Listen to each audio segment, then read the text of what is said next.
what would be your dream role? Is there a role that you would love to play that you haven't yet played? I want to be a side dish. There's a time I acted as a born-again Christian in a series back in the year called The Hostel. And I was so born again that the whole country believed I'm this holy church girl and I cannot do anything that goes against the church. Yeah. It's a Nigerian movie every other week. That's different. And you go to and watch this car. Right. From Kampala to Ginger, and you're like, that's okay. When they get to the village now, you're usually the person from the city who's going back to the village to not talk to the dad about whatever's happening in their lives. And then there's this witchcraft there, and the father has to say, my daughter, I'm sorry, when you were 2 years old, and then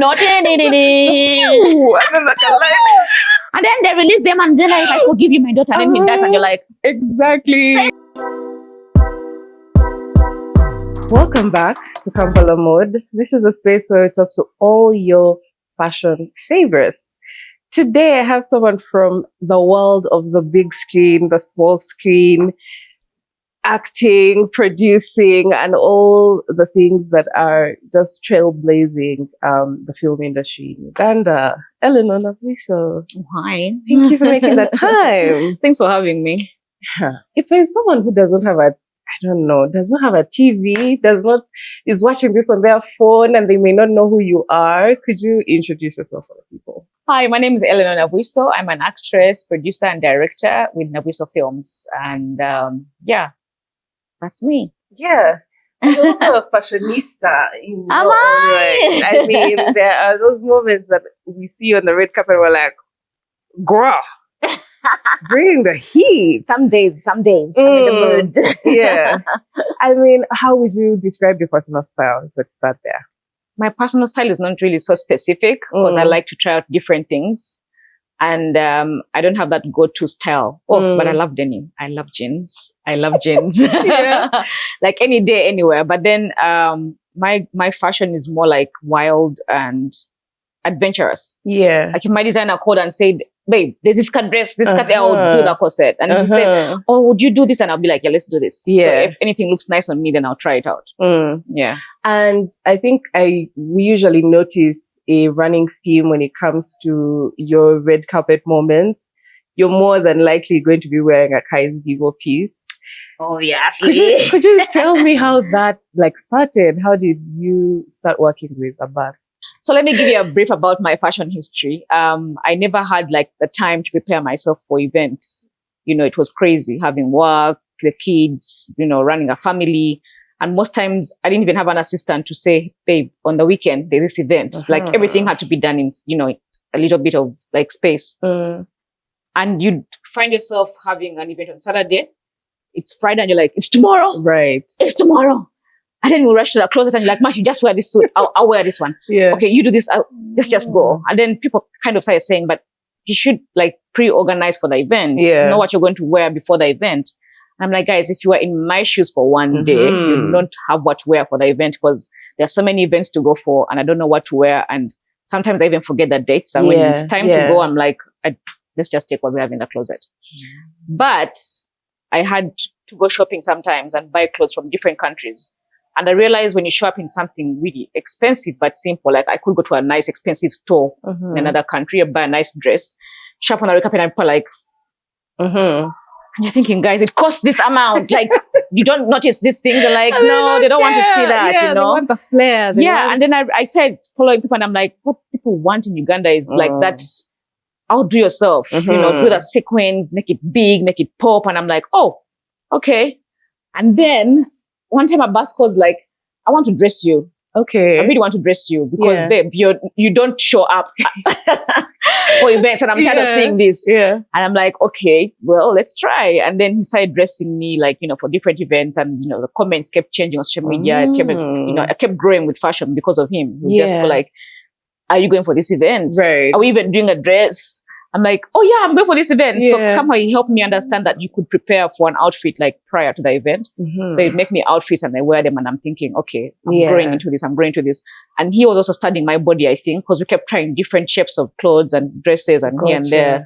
And then eventually he was like, this is your body type and I know you. I can call a bus now and say, I need a dress for in the evenings. Come. Yeah.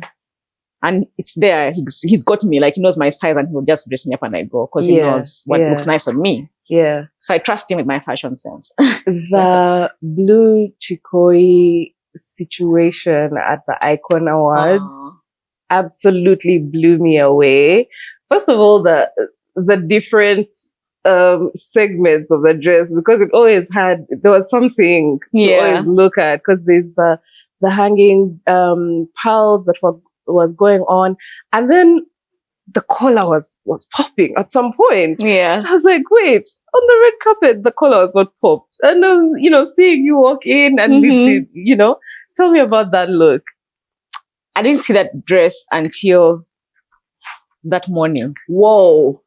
All I said was, hey, Abbas, there is this event, it's Icon, and the theme is like, Chikoi and Ugandan culture. Actually, it was culture, African wear. Yeah. Ugandan. And I'm thinking, I don't know what you can do with a Gomesi to switch it up or any Ugandan thing. He's like, I'll do something for you guys. Damn. So that morning we come over and we're like, we need to dress up. And it's like, okay, this is it. And I'm thinking, wow. Of course, we were like, getting there, always like the corset. And then it was nicely done. Yeah. I had a matching outfit as well. And the thing had to literally be up the whole time.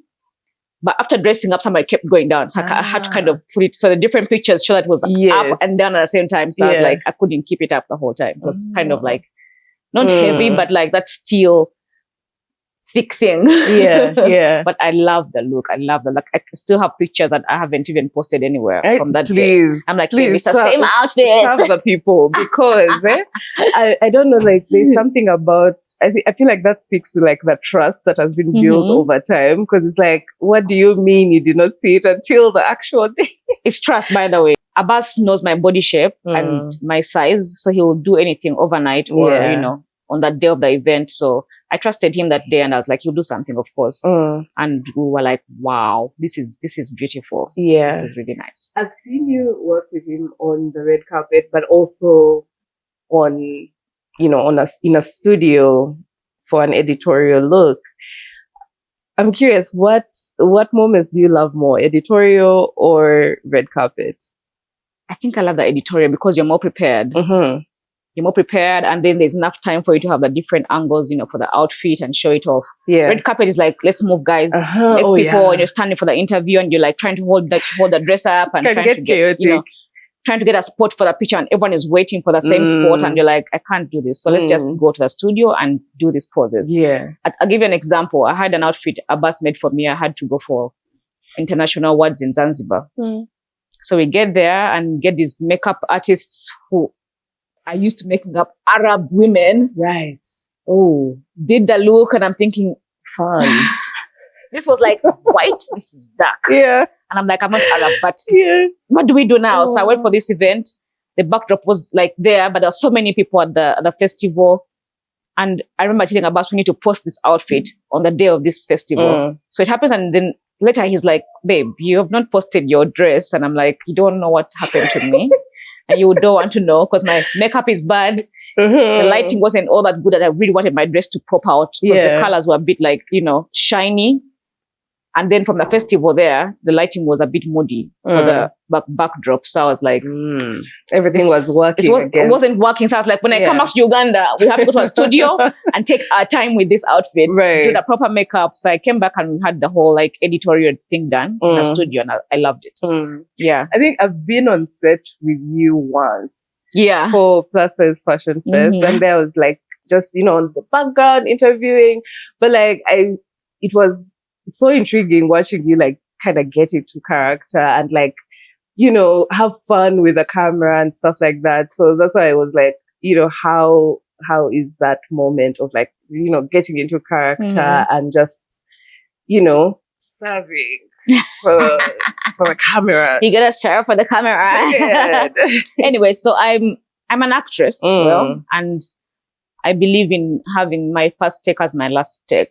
So I want to deliver something to perfection now, not after 2 takes. Yeah. I feel like the second take is like I'm trying too hard, or the third take. So I want to be in the moment. I want to feel the moment and the character. So if it's an outfit, I want to get in there and I'm like, what's the theme for the day? Yeah. What are we doing with this look? Who am I? or what do I feel like? So if it's like a black outfit, if it's a blue outfit or red, I have to know, is it a Valentine's shoot? Is it some women's shoot? Is it, you know, so I have to embody that vision of what I want the outfit to look like. Yeah. So yeah, I love the camera as well. So I'll strike a pose anytime. I mean, that is your forte. Yeah. Let's keep in line of like getting into character. Tell me about, okay, as someone who is not in the film industry, what's like one tip that you'd give a complete newbie and be like, here's how you get into it? Yeah. I think it's what you want people to see at the end of the day. I tell people to think about the end product. Okay. If I watch this and I was scrolling, will I like this myself?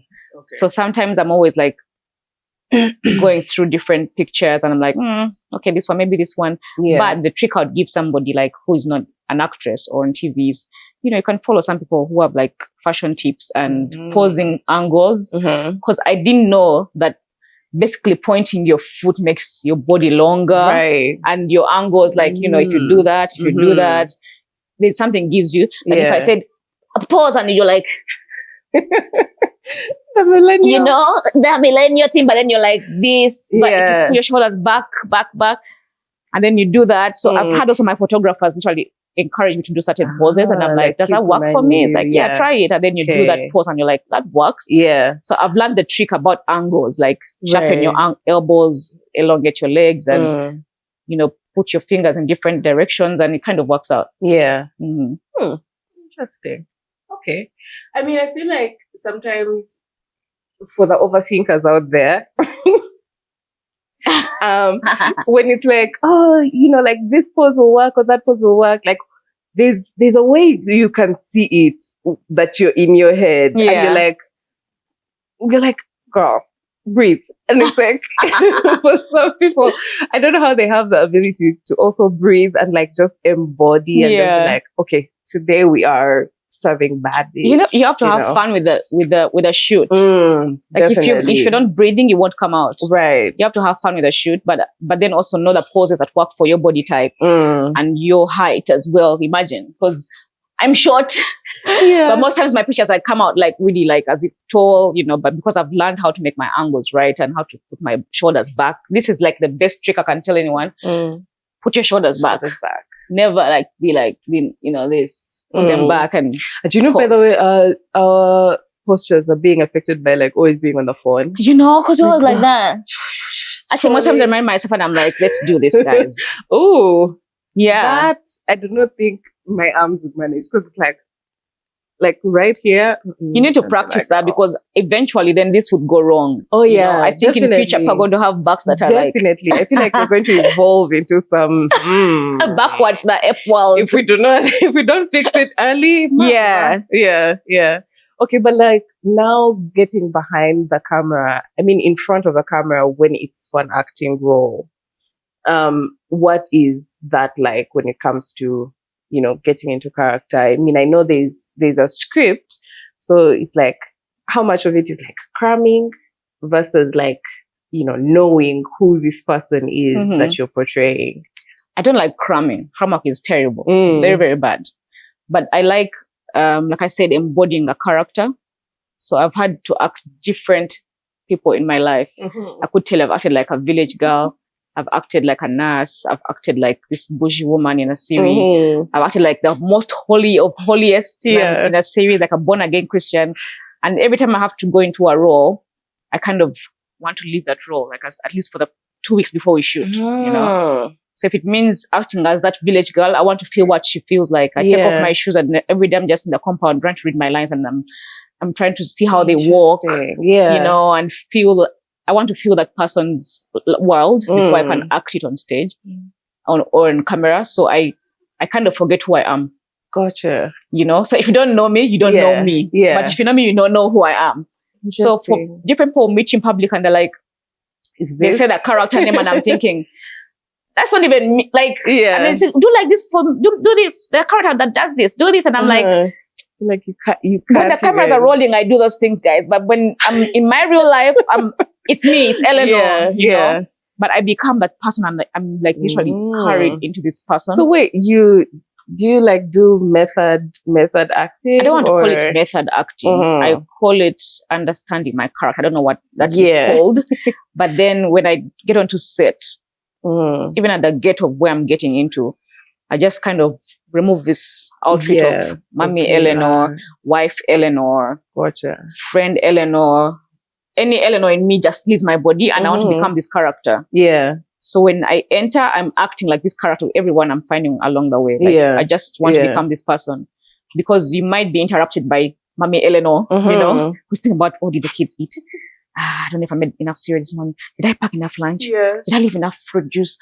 And you're like, I don't want to be that person. So if I'm going to act like a side chick, I'm going to be this, I don't have any kids, you know? You have nothing to worry about. You know? If I'm going to be shooting, I'm different. Like it's all the different characters that I've done that I'm that person then and now. Like that's it. When they say cut and the days are up, then that's when you can. And I'm going to breathe and go like, I have kids.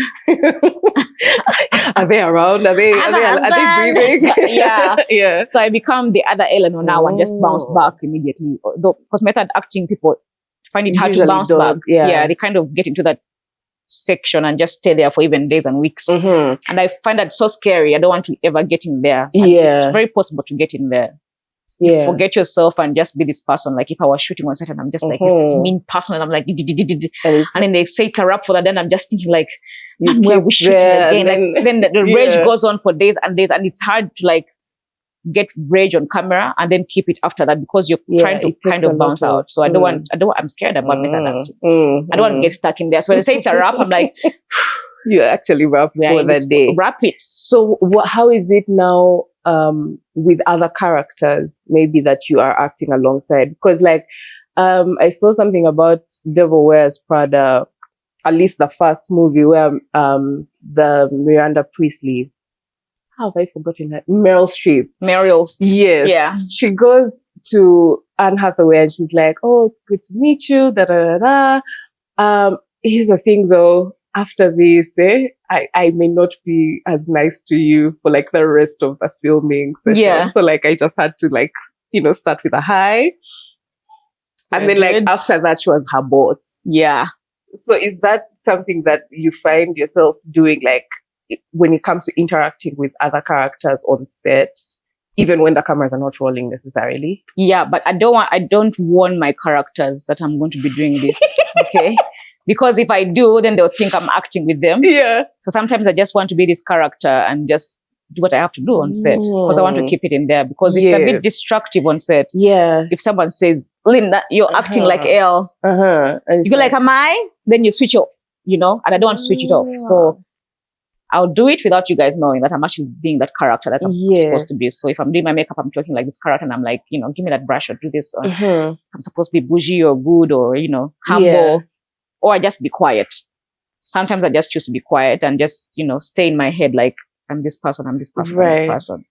And then take power from people and just be that person until you're done shooting. Because someone might come and talk to you about yesterday night. Right. Or your mommy, or your daddy. And I'm like, guys, can I just be the character that I've come to be today? This character does not have... Yeah. So I don't want to tell somebody that I'm going to be acting like my character towards you. But if you know that character, you'll know that I'm being this character. Yeah. And it's helpful because then when the cameras are rolling, you're still that person. Yeah, you don't have to do like the switch. Yeah. So when I find someone calls me that character name, it kind of gives me that...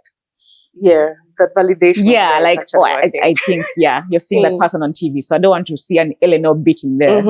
Yeah. Have you noticed a reaction towards that particular, aspect that you can like remember where someone is like, wait, this is jarring. I don't recognize you. Like in public? I don't know whether in public or behind the set or on set. I don't know. Is there something where you remember and you're like this person was actually gagged that, was so different? I think in real life it happened a lot. If I can flash back to the characters I've acted from my past up to now. Yeah. There's a time I acted as a born-again Christian in a series back in the year called The Hostel.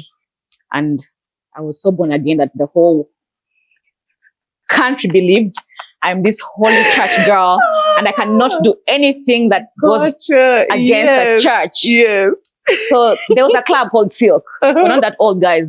A few years ago, when I'm still young like this, there's a club that was called Silk. And we used to go partying there a lot. And one of these nights, we're dancing with my friends, chilling. I'm having my glass of a drink that I like, alcoholic. And this lady comes and is like, no. She's so disappointed. No, give me your glass. And I'm thinking, I don't even know you. She takes my glass, holds my hand, takes me to her husband at the bar. Yeah. And says, guess what I found in the bar? Hope. Hope was in the bar. And I'm thinking, okay, it's real. It's real. It's real. Oh my goodness. She puts my glass by the bar, gets me a bottle of water. That's hilarious. And says, born again, drink water. Are you serious? I'm like, I think it's time to go home. Yeah. And then I had to find more private bars to go to or like hang out so that people don't really, I wanted the people to believe this Hope character that I had to kind of move away from this kind of lifestyle. Gotcha. But I kind of kept making people understand that Hope is not me and I'm not Hope. Like, oh my God, that's hilarious. She was about to report you to your mom. I know, right? She took my drink and gave me water and I'm like, that's it. That's it. Oh and I was like, now I know why celebrities go to like private parties and hang at their cribs. Like people really believe. And then the recent show that we did, Sanyu, I had Lucy. I was acting as Lucy and then we went shopping. So when you're pushing your trolley and then somebody comes, pushes mine and passes by and I'm thinking, this is personal. I'm like, okay, I don't have time for this. Let's go. Yeah. Keep pushing. We meet another alley. She comes again, gives me the look of like, up and down. I said, my husband, might you know the lady who's pushing my trolley like this? He gave me that mean look. Yeah. He's like, I don't even know her anyway. So we go pay, and when we're paying, she happens to be behind us anyway. She moves and goes to the next teller. Oh my God. Pays. Yeah. We finish paying as well. So we're pushing the trolley out. Yeah. And she comes right in front of mine and stops me. Yeah. And I'm like, I don't have time for this today. Yeah. Holy Spirit, hold me. Yeah. Hold me. And you know what she said? What did she say? Me and my household, we hate Lucy. Now, Lucy is the character I act in Sanyu. Yes. You know that relief I have, but this whole time I had been thinking, what did I do with this woman? Have we met somewhere? Yeah. Have I stepped on her somewhere? Have I done... But in my mind, I'm like, I don't know her. A real vendetta. Yes. Yeah. And she was so mad. She was like, me and my household hate you. And then she rides off and I'm thinking, no. Excuse me. Hi, that's the character, that's Lucy. Yeah. So if we aren't doing this, public shopping and all, you can't. Like, do you know how scared I was this whole time? I was like, what are you like? She's like, no, it's not. Anyway, she moves off and I'm like, she really hated me, And I was like, that was personal.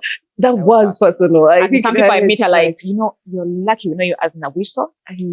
Otherwise, I would have stepped on you. Yeah. We hate Lucy. And I'm like, oh, this character did something to me. And I think that's how you know that like it was properly pulled off. Like they actually believe that you are that kind of hateful person. Yeah. Because Lucy, the things that she... Even me, I will read a script and I'm like... You're like, girl. Are there things that you see in the script sometimes and you're like, what? Like, why? Like, would you, like, do you have those moments where you're like, would my character do this? Or you, will trust the writing team completely? You question your character, but it's polite to respect the production as well and kind of embody that character that they're building for you. But then it's okay to also question. Sometimes you read dialogue and you're like, Lucy wouldn't say this. Right. Or Dora wouldn't say this. Naka wouldn't say this. Naka wouldn't do this. So I would politely ask the director and say, can I say it a certain way? Like, because the words are not helping my character come to life. Then we'll switch it up. Because I think sometimes the writers get into their heads and keep writing for the character, but somehow remember Eleanor, maybe. Yes. And then you read and you're like, that's me. Yeah. That's not this character. Not... Yeah. So you politely ask, but I really respect the scripts and would stick to the dialogue if I'm given something. Yeah. And I think what would be your most interesting, I guess, acting process? Is there a process that you have that, I don't know, that people would not be aware of? I wouldn't give you my secret. Oh, go on. But then I think most of the emotional scenes I have to build. I get into my head because I know I haven't been to certain places in life. I haven't been in certain situations in life. So I want to be this person. So if it's really emotional, like crying scenes or GBV or like being beaten or like being insulted and I have to react back, fighting, like I kind of zone out. Yeah. You know, and I sit into that character. Like, I don't know if it makes sense, but like, I want to go to that journey, you know? Right. So I'm in there, and by the time the director says action, I have like built it in my head. Who was this woman? How did she feel? If it were me in that situation, I think I'd be this bitter or I'll be this happy or I'll be this sad. And if I have to transition from sad to happy, I'm like, just give me some time, guys. Right. And then I build it and build it and build my same action. I want to see my tears dropping and it's realistic. And when they say cut, I feel so sorry for that character because I'm like, this is what they felt like. Right. It's like we're mad. No, but you know something. We are Colomento as actresses. Like you're that person at the moment. And then when they say cut, you're like jumping out of it. So yeah, it's interesting. I think it's also a thing about how interesting the brain is, because putting yourself in a thought state of something, you know, so traumatic or so sad or depressive and stuff like that, also like your body reacts to it and like you fully feel like you are in that, you know, traumatic state. Like I've seen things about like, you know, kind of re-traumatizing yourself because you're constantly thinking about that thing. Yeah. And then it's like, you know, seeing how your body will literally physically react to it. And it's like nothing actually happened to you right now. Yeah. But you are, you know.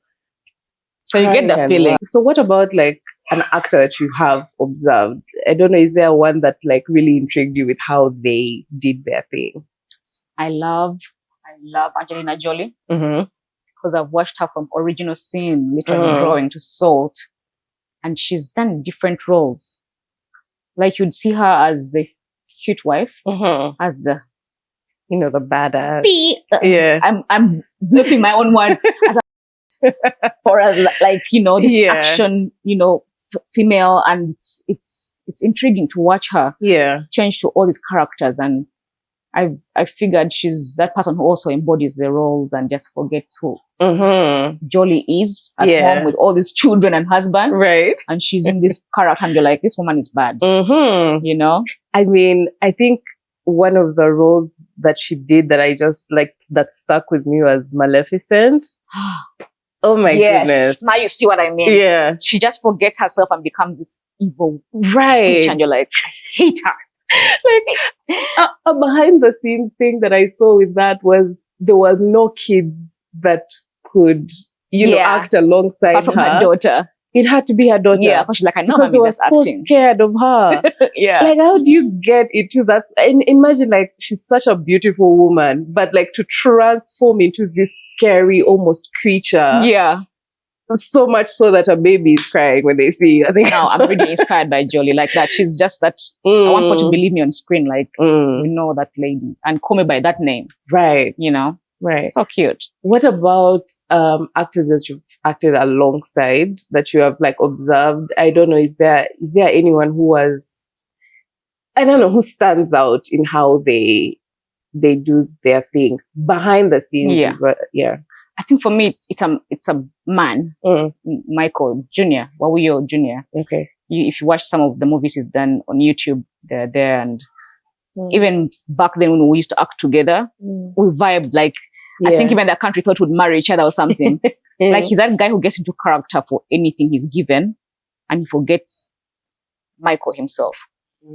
He's actually a method actor. Proper, we've observed he's a method actor. Yeah. And he gets in there. Yeah. So I've acted with him in Rain, the Hostel. And I've worked with him for different projects and I've directed him as well in different projects, Bed of Thorns. And he just becomes that person, and I really adore that about him. Yeah. Yeah. Oh, okay. Interesting then. What did you study professionally in uni? Well, before getting into acting. So I did science in IT. Yeah. So I graduated with a degree in science in IT. Science in IT. acting, producing, directing. Two different worlds. I don't know, did you do anything in the IT space after getting the degree, or? But see, IT is everywhere. I use my computer to do my work. But I mean, at uni, I got into details of programming and literally making up an app or something like that. And it's not something I wanted to do in my life, because throughout my childhood, I wanted to be an actress, or a TV presenter, a TV personality, literally all my life. So uni was kind of a hard paper, because I couldn't at the time do music or dance or drama at a university and major in it, because it wasn't something that you would do. Yeah, no one. They're going to be like, what do you mean you want to do MDD? Right. Music, dance, drama for who? They see it as an extracurricular. Yes. And I'm like, that's what I want. But then my parents were like, no, you need something that's going to help you do work, like something tangible. And my mom kept saying, you should do accounting. So I tried accounts. And man, it wasn't working for me. So after I think halfway the year, I'm like, I need to like just quit this and switch to something I want to do. Yeah. So I remember thinking about it, and I'm like, but we did computer in school, so IT would be easy for me to just finish, get a degree, first class, and just put on the table and say, guys, I'm done. You wanted school papers? Yeah. And that was the attitude I had. I'm like, I'm not getting a retake. I'm not going to fail at uni. I'm going to do this and finish it. So I did science and IT and programming and all these things. And when I finished a degree, I was like, well, I'll need IT somewhere someday, but I want to find a TV something to do. And that's what I did. So, but then, you know, they always say that paper will always help you someday. Yeah. So I have my papers somewhere backed up. Like, to beef up your CV. Yes. I don't know, like, at what point in the timeline did you join Hostel? My age or the years? No, like, was it before uni? Was it during or after? It was actually during uni. During, okay. Yes. So Hostel happened, and we had just joined first year. I was 19 going to 20. And I had just quit a TV show on WBS at the time. There was a TV. I keep saying there was. I am not that old. But there was a TV station called WBS at the time, and I had just done a gig of a TV presenter on WBS. And then the station was closing soon, and then I had left that gig. And then the Hostel happened. Yeah. And then alongside that, I had to do school and still act at the same time. So everything was concurrently moving, and it was so hectic. Yeah. I loved it because I was doing something I really loved. Right. Like it felt worth it. And then the IT ended up being the extracurricular. I still use my computer for work, guys. I still have to do something. Yeah. Yeah. But the details in there, the background of IT, it's not something I practice much, but I know it helps with like working with different partners. Like, we've done work for different organizations, and presenting who I am and my CV helps a lot, because they're like, oh, you actually did science in IT. They're like, oh, but I also produce content. I produce commercials, documentaries, and so they're comfortable working with someone who's educated. Yeah. Okay. I guess it still works out in the end. Yeah. I'm curious though, would that be a similar route that you would advise for your kids later on? Definitely. I would encourage a skill any day. Yeah. No, but like, what if one of your daughters comes and is like, oh, I want to be, an actor? Would it be a thing of like, okay, you want to be an actor, but like first get a communications degree? Or would it be a thing of, let's actually take you to an acting school or something like that? I wouldn't advise like that. I would say in life, even if you're an actress, you have to feed your passion at some point. So you have to get something on the side to do to feed your passion or to sustain a living. So it would be nice to study something that would work for you in a field. If you're going to manage an acting business or a film company, you still need stuff like IT, communication skills. You need your accounting to balance your books of accounts. And so I'd encourage it along the lines of do something to help you with your career that you've chosen. Okay. So you can't leave school because of that. Yeah. So they'll believe school has to be done, but I still act, So it's like you have a job, but you're still kind of studying. Yeah. That brings up something interesting. Is it possible for someone to make a full-on living as an actor here in Uganda? Here in Uganda, I wouldn't say you can just be an actress and just chill. You have to have a side gig. You have to have something to feed your passion. We do plenty of things as a film company. So I was depending on acting for a long time, by the way, because it was like, I've been doing these long series. I've been blessed to have long series of my life. Like I'll do 3 years and you're acting a series, 4 years of a series and movies in between. So I was surviving on just that. Just acting and that was it. But then, of course, when you grow older, get kids, you know, you have to kind of get different stuff to do to feed your family. So yeah, you can't survive if you're still single and young. Yeah. You know, and have this nice series going on. Yeah. Yeah. But then, like once school fees comes into the picture. Yeah. You're like, man, let's balance the books. Do something on the side, but still act anyway. Yeah. Because the gigs come and go. You could act once. Yeah. A month or twice, and you're like, okay, am I paid enough to chill for another month or two? Like, yeah. Okay. Speaking of that now, like getting into, you know, Eleanor, the producer, the director, and, you know, businesswoman. Tell me about how you got into production and what was that moment like when you came to that decision? So back then, during the hostel, I actually did over 300 episodes. Oh, wow. Yeah, as Hope. But then the times I wasn't so busy on set, I'll be learning a few things, you know. I'll be looking at the lighting, people, I used to go sit next to the director a lot, see how he's doing all these things, like, you know, the angles and how they're doing all these things. I'll read my script and just chill and see how these things are structured. Yeah. So I took it as a learning curve for me because I loved TV. And I was like, if the hostel ends, then what will I do in my life? But then I met my husband on the hostel set. He's an actor, I'm an actress. He had a day job. But then the hostel ended after 3 years of 300 episodes and more. And then you'd walk around and people keep asking you, what's next? Right. Where are you guys? Where's your work? Where do we find your work? And you're thinking, I don't have work, guys. My job just ended. So what should I do? And then my husband still had some gigs going on, you know, acting and a day job. And sometimes I would help him read scripts at home, would go through work. And he's like, we should just create our own jobs. Because I tried to look around. I traveled to Kenya, I went to Nigeria, South Africa, trying to get into these acting spaces. But then the territories are not accepting you because of, like, you know, work permits and all these things. And I'm like, what can we do to sustain our acting? I love acting. And it's like, well, let's start a film company. We'll produce our own content. You act. I can produce, I can direct. You act or produce or direct. And I'm like, not a bad idea. So we put our eggs kind of from different sources and put in one basket and, you know, started Nabwiso Films. And yeah, titles later, we're still running the film company. Yeah. So the production life started from that angle of trying to create work that I would want the crowd to love coming from us. So Nabwiso Film was birthed and that's how production started for me. Okay. Yeah. I'm curious about being behind the camera or seeing how the cake is baked, and does that affect how you watch movies, you know, in other spaces? Like, is there something that you see, you'll notice in a movie and you're like, they did that.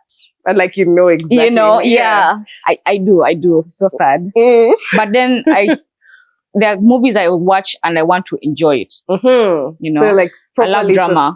Yeah, I love drama and emotional movies and relatable stories, real life stories.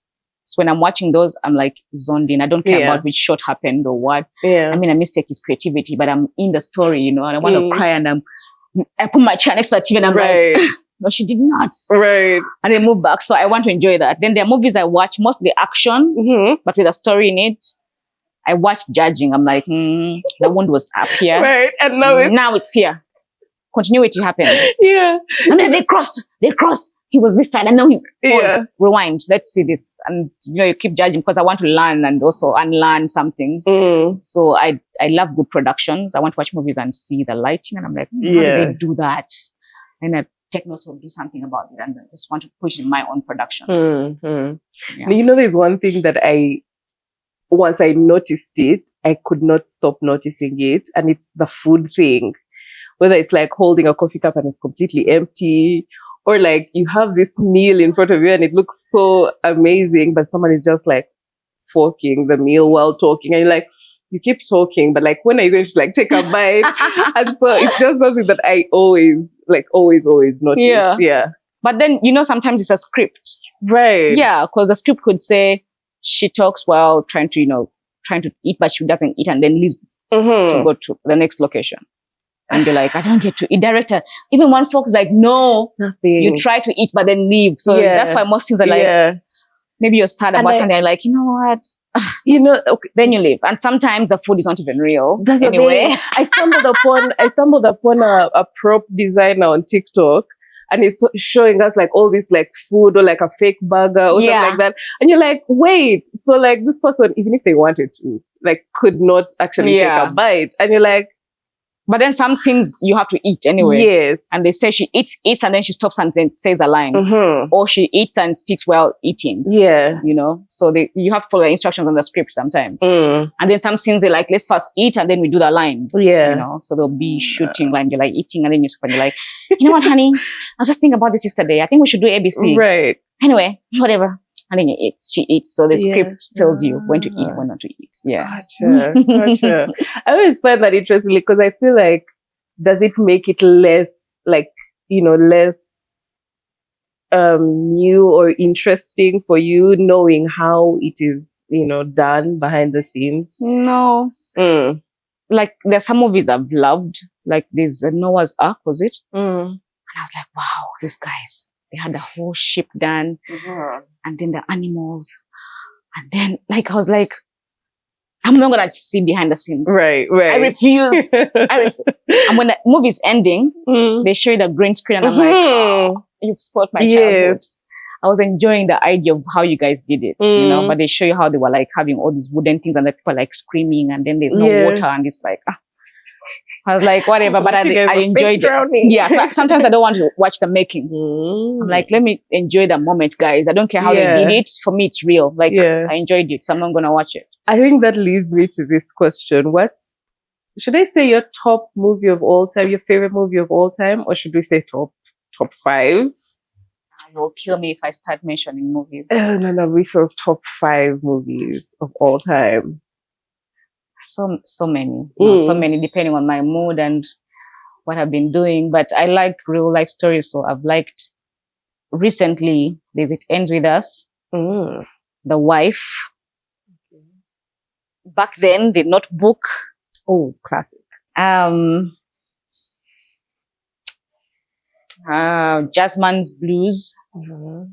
Colombiana. I love Colombiana. I saw that one as I'm not an action person, but when I watch this movie and the moments and how it built up to whatever happens, I'm like, wow. Right. Wow. So I love that movie and how it was done and I loved her acting in that movie. So I love real, relatable stories. Gotcha. And for now, those are the movies I really, really love.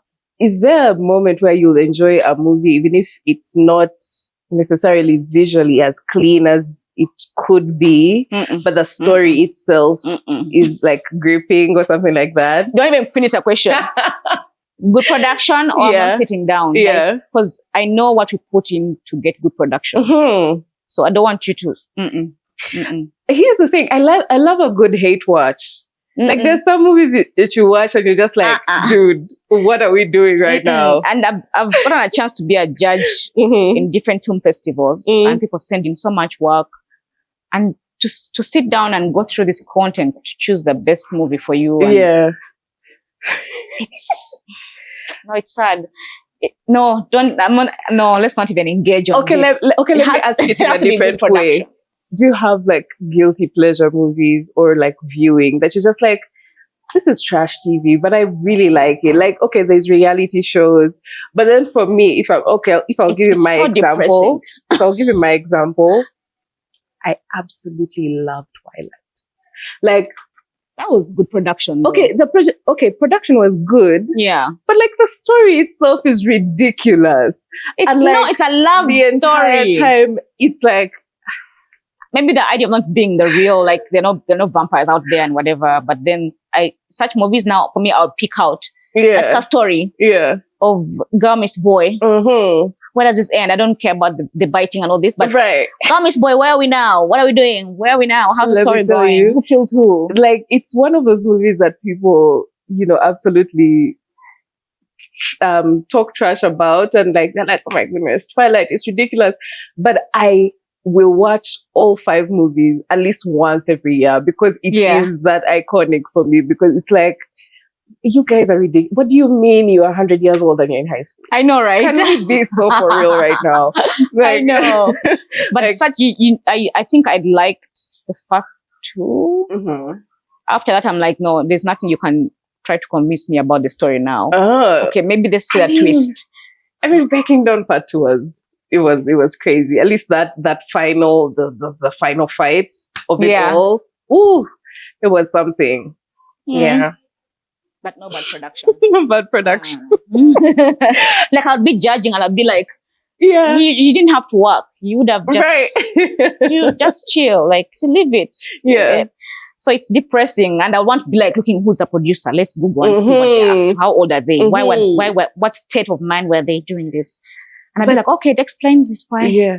But do you remember that classic era of like the Nigerian movies that would take an entire day to watch?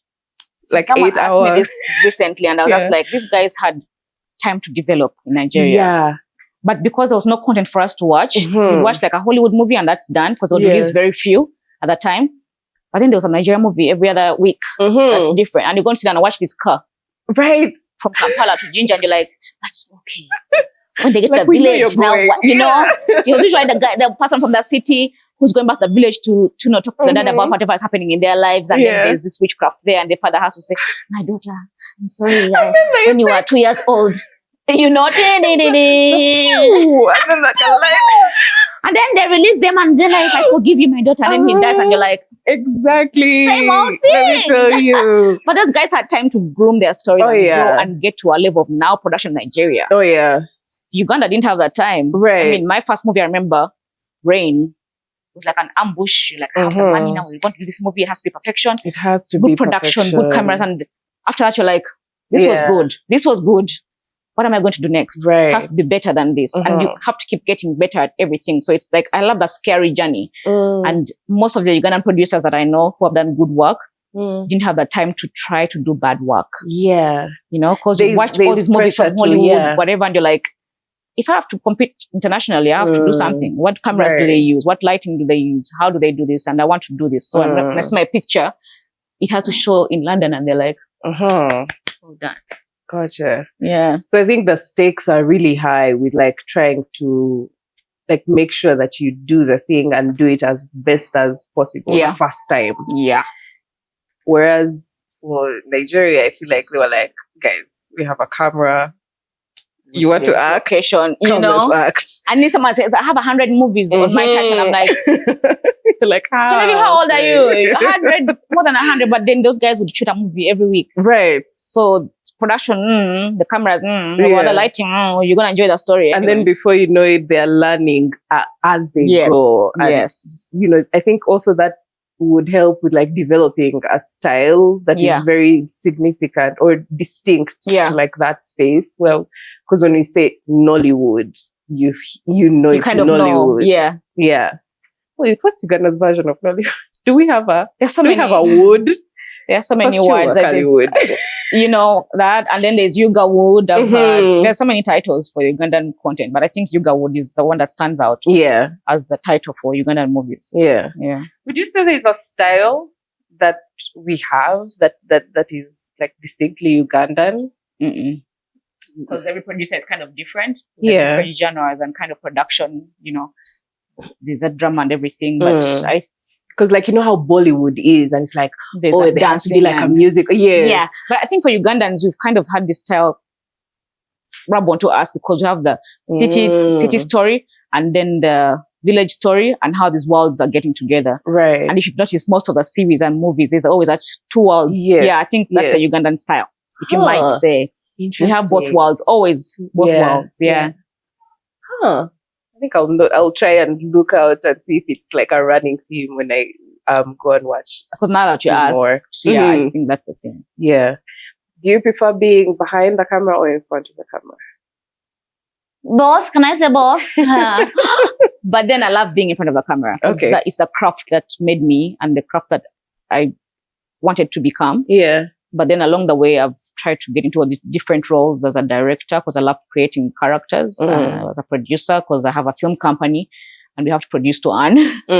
And then also screenwriting behind the scenes, because I've taken on the courses because I wanted to learn structure and storytelling. So I had this nice course I did with Multi-Choice Talent Factory, and kind of bettered my writing skills. And because sometimes you never know what's going to happen, as a production house. So you can be behind the scenes one of these days, another day you're in front of the camera. So again, like I said, our film company does different things, commercials, documentaries, and sometimes you're going to go to the village to make a documentary and you're behind the scenes because you can't act in the documentaries. Yeah.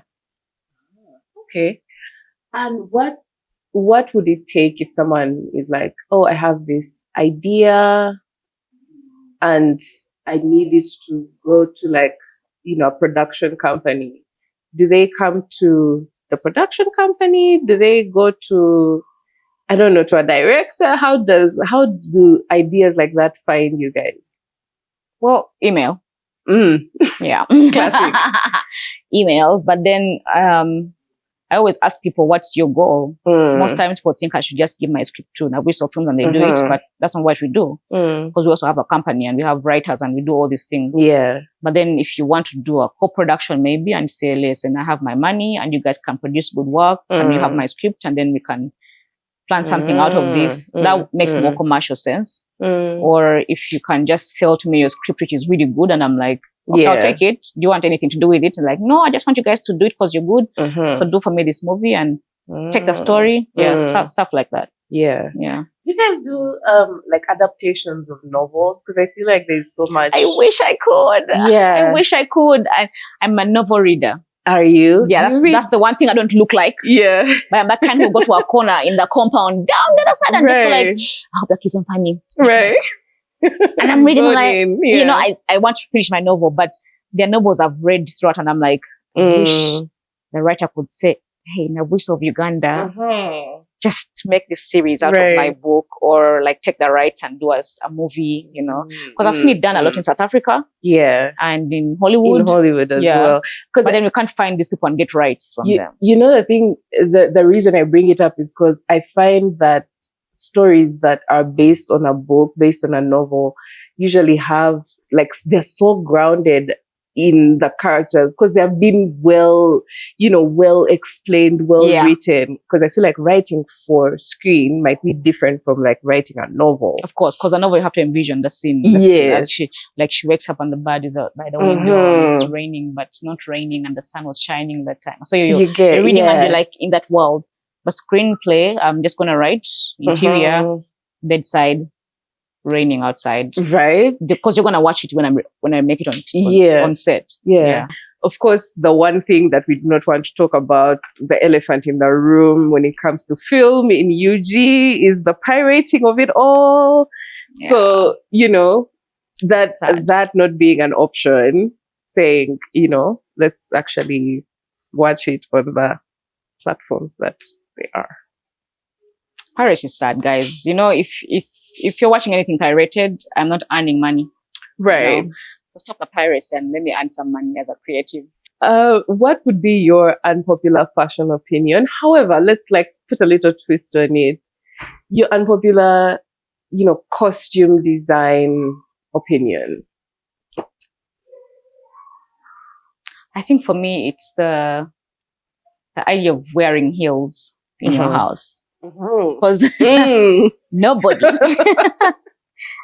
wakes up at home and then they start walking around their house. Right, you're going from the kitchen to the dining. Make a meal and get your breakfast done, and you're like, however bougie you are. You cannot. I'll find you either with sandals or like some flat house shoes. But for TV, we kind of love to see it. Yeah. I want Lucy waking up and she's in her heels walking like that and getting her breakfast done and the whole time. Yeah. So, that's my popular opinion about fashion in film. Okay. Yeah. Okay. And is there maybe a personality whose style you love, or a movie character whose style you love, that you would want to raid their closet for yourself and be like, I need to shop in your closet? What would that be? Victoria Beckham. Oh, that's a good one. I would raid it. And burn the evidence. I see the vision. I see what you're saying. Because I love black. Yeah. I love black outfits, and they kind of, and Beckham has got that pinch of black all the time, and grey, so chic. And then there's that thing on the head, like yeah. I would so do that. Okay. What would be your dream role? Is there a role that you would love to play that you haven't yet played? I want to be a side dish. You guys, there's something about why? Because I've had stories, and the stories about these people are just, it's interesting. Yeah. Like I want to be in that world where they say action. Yeah. And then the guy says, it's not about me, it's my wife. We're trying to work things out. And when we're done with our divorce, it will be just you. And you're like, nah. I'm like, babe, that's not what I want to hear. Get rid of her. Just give me the car already.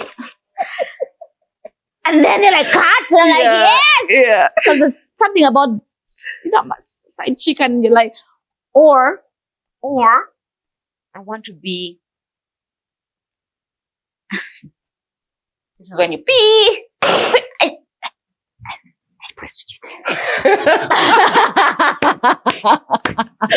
There we go. I want to have that, I'm walking on the streets and I have my hair raggedy and I'm chewing gum like you're being paper.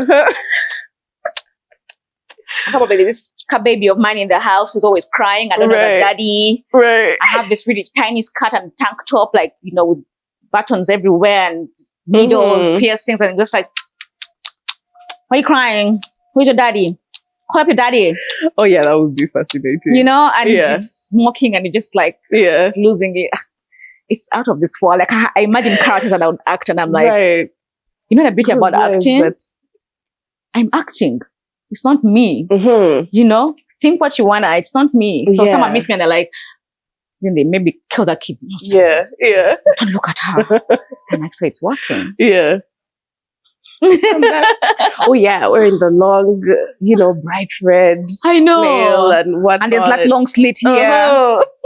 And then you step onto that scene and everyone is like, this scandal. Yeah. Like, am I the drama? Drama. Okay. And if you could go back all the way to Eleanor in uni, 19 years old, getting into this world of entertainment, is there like a hack that you'd tell her? You'd be like, actually, you know what? You're going to find this problem. However, just do this, just do that, just do the other, you'll be good. What would you tell her? Let me see. I think I would tell her not to be afraid of expanding territories, because I think there are times growing up I'd watch movies and different shows and I keep telling myself, I wish I could go to this country. I wish I could do this. And I was like, why were we wishing? Right. You can. Why were we wishing? But then I'm not the kind to kind of look back and regret what I didn't do, because I love to do stuff. I'm that adventurous, wild person.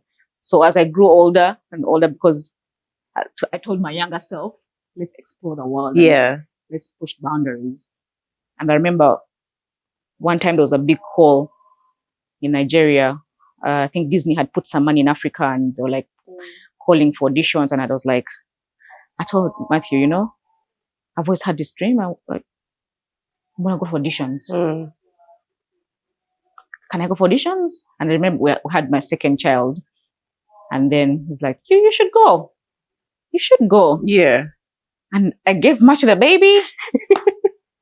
It was about to turn a year. Oh, yeah. And I literally took that flight to Nigeria. My boobs were hurt. I remember my boobs hurt throughout that time, but I was like, I need these auditions. Yeah. I got to Lagos and there was thousands of people who had come for auditions. And then I got into this room. We had the scripts, and then when they said action, I spoke. And the judge said, wait, where are you from? Because you sound different. Because I think everyone was sounding like Nigerian the whole time. I was like, I'm from Uganda. They're like, you flew all the way to Nigeria for that? I was like, yeah. I saw the call on TV and I was like, let me come do this. And it was like mind blowing. So they gave me another script to try another script, and they're like, we don't want you to leave without giving us your all. So I tried out I tried out a young girl, I tried out a mature woman, a wife, and I was reading all these characters, and I came out and they were interviewing people, and they're like, they come from Uganda, They interviewed me, and I'm like, this is overwhelming. And the next day I was called back for like the final callback. And then we went to this creme de la creme of Nigerian actors, and I was seeing all the guys I've seen growing up in the theater, and I'm thinking, I was giving a callback, guys, I'm gonna go back. But somehow that deal went south. I don't know what happened to the whole Disney thing, and I think it was supposed to be Disney African. We're supposed to adapt the different books growing up, like Robin Hood, Red Riding Hood, whatever. Cinderella. So my callback ended, and that was it. There was no progress with that. I don't know what happened to that callback. I would have been like, maybe the Cinderella of Africa, you know. But then it's different because as a little girl, I was always looking for opportunities in different areas. When they would say, who wants to do this, I would always raise my hand. I want to be the first to do something. And I want to put myself out there, because you never know what to expect. You never know. You know? And I think I remember when we did Bed of Thorns, it was the first all-female made crew movie in Uganda, and I wanted it to be for Women's Day and everything women, and address gender-based violence with women. And I was like, I want my craft to speak to the unspoken truths of communities and societies where, you know, if it's deemed taboo, why is it deemed taboo? Let's talk about it through film. I want to trigger discussions. And I remember submitting it to the different festivals, and Matthew and I went to London for this London Eye Film Festival. And then they said, oh, your movie is going to be screening. And I remember posting on social media, Facebook, Instagram, whatever, and we're like, anybody in London, you know, come watch Bed of Thorns. Anyone in London, come watch Bed of Thorns. And I was like, marketing won't stop. This is about us. And I'm grateful for my social media following, because it's through that and Matthew's following that people actually came through, like from different communities on social media, Facebook, Ugandans in London, Instagram, Londoners, London something. And we were scared because that day it rained cats and dogs. But we walked to the theater and we got there, and the hall is like twice this big, like pretty big. And then we're thinking, I don't know if we're going to show up, because it's been raining the whole day. London rain just goes on and on. And I remember getting to the hall, and it was dark. So we kept watching, I was sitting at the front. You know, the movie showed screen, because when we went in, like 20 people there, and we're like, good number. And then when the movie credits roll, and they're like, the director is here, the producer, and there was a loud clap in the back. As for a minute, like, I thought I was dreaming. And when we stood up, my hands were like this, because the hall was full of over like 80 people. And I was like, I'm not even from London. I'm from Uganda, and when I came here and whatever. And I remember getting there, and we were like, I don't know if we're even going to win, but for me, this is enough to have all these people coming to watch Bed of Thorns in London. Over 80 people. It was a good show up. And then the next day was a festival awards, and I was like, whatever happens will happen. I will have fun and go home happy knowing people really watch this movie. And I remember when they said, the winner, Bed of Thorns, Eleanor Nabwiso, and I'm like, you're like, wait, what? Best Africa focused movie. I'm like thinking, oh my gosh, I'm getting there, win the award, and the next day they're like, the winner, Bed of Thorns, you know, going for BBC. I was like, BBC? Everything was like so real. And I'm like, if the little girl in me didn't take that step to get out there, I would never have gone to BBC in the first place. Got into the studios, and everyone was like, a movie from Africa, a movie from Africa, a movie from Uganda. And the best thing that sold that part of the movie was the fact that we're addressing a topic that's known worldwide. They say, listen, GBV is not just in Uganda or Africa, it's across the globe. And maybe that's why people came to watch the movie. Talk about GBV in Uganda, talk, you know, with women. And I was on BBC looking at all the studios. And I remember my eyes were really tired, because I'd been a long weekend and a long week of, you know, trying to get the movie watched and all these things. But I was so grateful being in the studio and talking to the world, you know, about a movie that we started just thinking of, let's address communities in Uganda. So for me, as a little girl, my inner voice would still address a young Eleanor and say, keep taking that step in life, because you never know what you're going to move into. You know? You never know what that step is going to lead you to. So keep taking the step.